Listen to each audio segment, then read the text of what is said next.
Cinder here. Welcome to my universe, where I offer tidbits of advice in order to maintain your happiness and reach a constant state of stress-free happiness in your life, step by step, little piece by little piece. Today, this video had someone request some advice on how to have a kind of a confrontational discussion with someone who is either in a higher position than you or in a elder type role. How do you bring stuff up? How do you talk to them? And how do you keep it polite, kosher, without being disrespectful, right? Because if you start a conversation disrespectfully, that's going to set the tone for the whole conversation, and you don't want that. My first suggestion is to write down talking points in an outline type form so you can stay on track and you can write bullet points of what you specifically want to talk about. It also makes you look a little bit more professional and put together, and someone in a leadership role or in a elder type role is gonna see you as being organized, and they're gonna start the tone off with a level of respect because you've taken the time to organize your discussion so that you're respecting their time as well as your own, right? So write your bullet points down, do a little talking outline. It also helps you stay on track because a lot of people, whether they're elders or in a manager type role, it makes people uncomfortable. No matter how old you are, no matter what position you are in, any type of confrontation is relatively uncomfortable. And a lot of times, even though people have had years of experience, doesn't mean that they know how to handle it well. Right.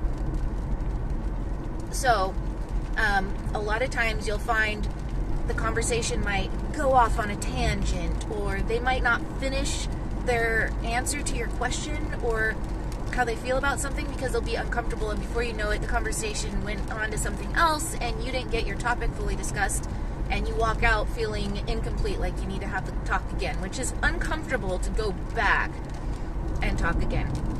So it's important to stay organized and to stay on topic.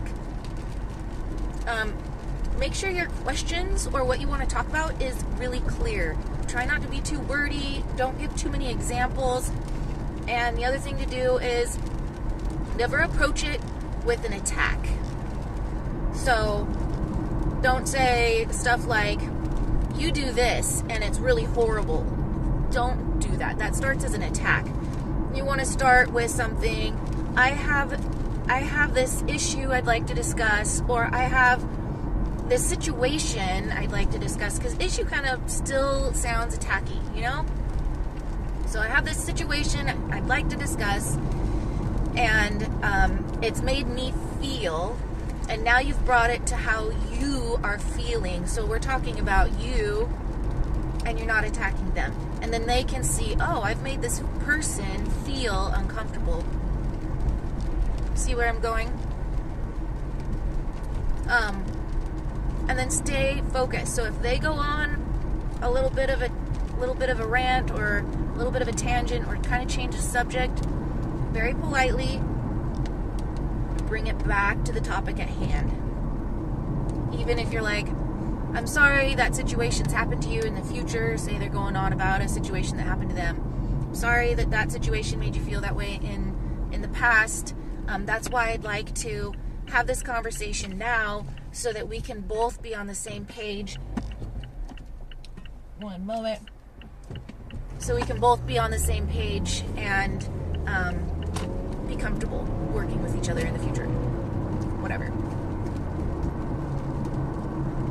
So that's my little advice about that. The other thing is, a lot of times when you're in a position of lower authority, lots of people like to apologize, and they apologize too quickly, and they just say sorry.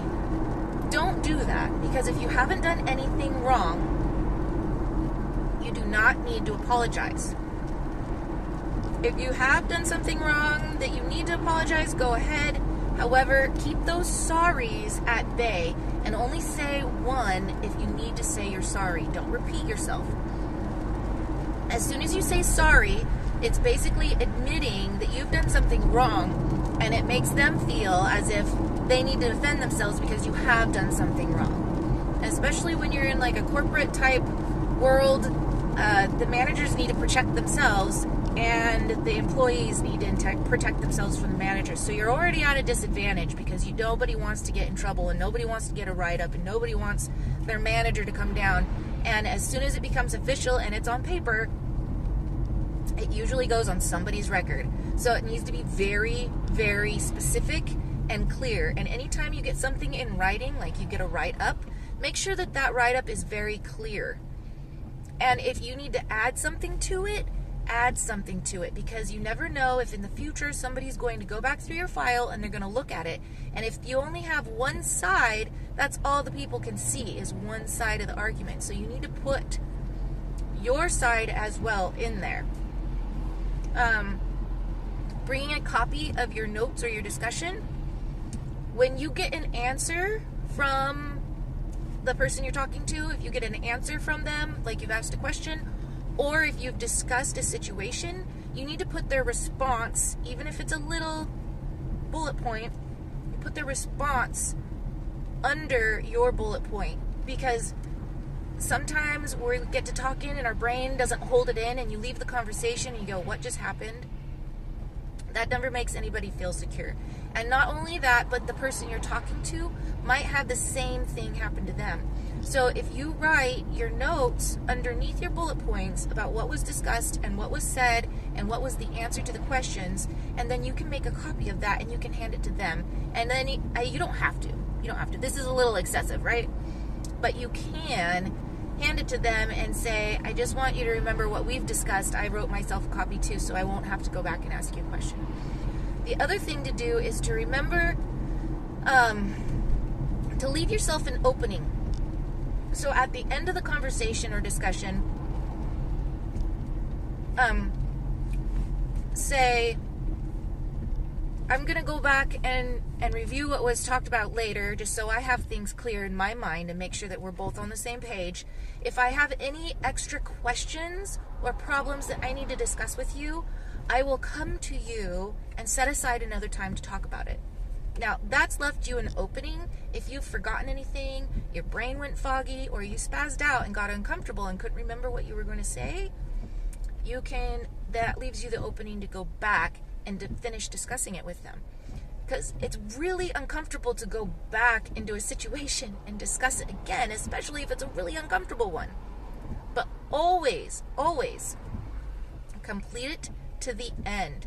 Don't leave it hanging, and don't leave anybody hanging, because they're going to sit there and they're going to roll around in their head, and you don't know what they're thinking and you don't know how they're thinking, and before you know it, you might have somebody that's really mad at you and you don't even know why, right? Or you're frustrated and you've been rolling it in your head, and they think everything is fine and it's all good and it never was completed. So that's my advice on talking to elders or people in leadership positions. Have any specific questions, you can comment below and I'll try and get back to them as quickly as possible. Cinder, over and out.